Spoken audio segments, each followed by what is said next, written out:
biramaze kugushikira ugashaka kuja gusenga ariko bikanga kubera ko uzi ibintu wakoze ari amakosa canke kubera ko ibintu biriwemwo atari vyiza.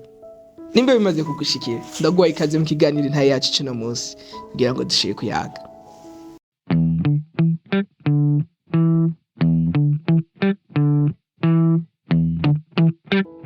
Ego mu kiganiro nta yacu cino munsi tugira tuyage ku kintu bita Imana siyo guhunga ariko niyo guhungirako.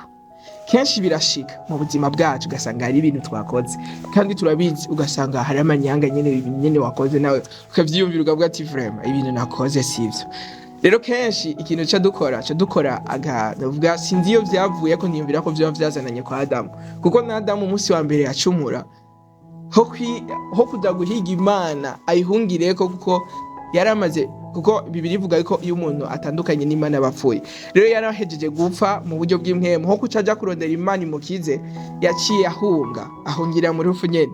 None iyo uhunze Imana ubuhunzi iki? Ubuhungiye mu maboko yandi, kuko Satani ntiyigeze dukunda kandi ntazokwigera dukunda, ariko iyo duhungiye mu Mana, Imana irashaka kudukiza. Rero Adamu amaze gucumura, ikintu ca mbere yakoze yateye ahunga Imana. Imana imaze kuza ntiyigeze abwira Imana ati Imana napfuye burya raba unzure basi, ahubwo Adamu yateye avuga ati jewe umugore wampaye niwe yabikoze. Umugore nati Mana urabibona nyene iyi nzoka burya yankoreye amakosa adasanzwe. Rero ikibazo nticyari ngaho, ariko ikibazo nuko Adamu ntiyamenye uburyo ibintu bikorwa.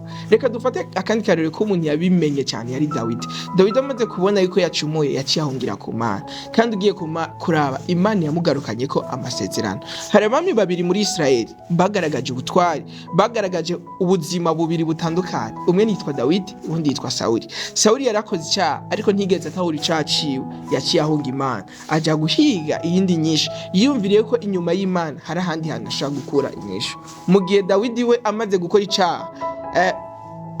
icyaha ico yakoze yaciye asubira inyuma aja guhiga Imana, kandi uwagiye guhiga inyishu ahandi yasanze yatakaje n'ivyo yari afise. Ubwami yari afise, Imana yari yaramutoranije mwizeye, yaramwase ubwami maze buhereza uwundi. Ariko Dawidi yarabimenye, aravuga burya rero ni Imana yampaye vyose, reka ndayigarukeko, reka ndayisubireko, ndazi neza ko ishaka kumbabarira. Ugiye gusoma muri Zaburi ya 50:51 urabona ivyo Dawidi yariko aravuga asaba Imana imbabazi, kandi Imana yaramubabariye.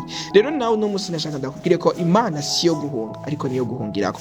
Ntaco bitwaye icyaha woba warakoze. Rimwe na rimwe ushobora kwiyumvira ko Imana idashobora kukubabarira, urashobora kwiyumvira ubwinshi bw'indi ushobora kuba warakoroye, abantu ushobora kuba warahemukiye ibiki. Ariko hamwe n'ivyo vyose, abo ushobora kuba warishe, abo ushobora kuba waranyaze, ariko ico Imana idushaka ko nuko tuyigarukako. Bibiliya ivuga ngo naho ivyaha tukora tukutuku, Imana irashaka kuvyeza bikera derere kashereke. Rero ndaguhaye kaze mu kiganiro nta yacu c'ubutaha, kuko uno munsi tweko turavuga ko Imana siyo guhunga niyo guhungirako. Mugihe uzi neza ko hari ikintu kanaka wakoze kitari ciza, subira imbere y'Imana wibwire Mana girira imbabazi, ko niyo kwizigirwa kandi igororoka, kandi imbabazi z'Imana zamaho. Rero rimwe na rimwe Satani acashaka kutwereka yuko Imana itokubabarira, itokwemera. Yesu yatangiye kutwemera tutaranimenya, tutaranasaba imbabazi na nkeyi, yadukunze tutaranashika kuri izo ngezo zose. Rero nimba Imana yadukunze itwemera, itwitaho tukiraho hose, nta hantu honanirana ko Imana idushitsa mu gihe twizera. Igihe twizeye Imana ishobora kudushitsa hose aho twifuza naho turota, kuko ijambo ry'Imana rivuga ngo idushoboza gukora ibirengeye cyane ivyo dusaba n'ivyo twiyumvira. Rero nimba hari ikintu nobwa uzi yuko muri wewe iyo uciyumviriye ko cyumva umenga urajugumiye, je imbere y'Imana. Umuririmbyi niyo yavuze ngo bibwire Yesu ngo niwe mukunzi wawe. Rero je imbere y'Imana ibibwire, ndazi neza ko Imana iragutahura cyane.